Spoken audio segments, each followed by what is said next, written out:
ಮೇಲಿಂದ ಬಾನೆತ್ತರದಿಂದ ನೀರು ಬರ್ತಾ ಉಂಟು. 2 ವರ್ಷದಿಂದ ಬರ್ತಾ ಇದೆ. 2 ವರ್ಷದಿಂದ ಇದೇ ತರ ಆಗ್ತಾ ಇದೆ. ಯಾವುದಕ್ಕೂ ಕಿವಿ ಪಡೆದ ಪುರಸಭೆ ಆಡಳಿತ ಇಲ್ಲ.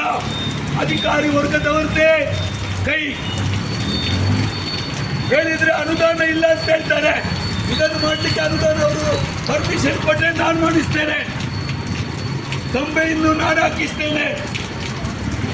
ನಮ್ಮಲ್ಲಿ ಅನುದಾನ ಇಲ್ಲ ಅಂತ ಅವರು ಹೇಳಬೇಕು ಪುರಸಭೆಯವರು. ನಾನು ಅದಕ್ಕೆ ವ್ಯವಸ್ಥೆ ಮಾಡಿಸ್ತೇನೆ.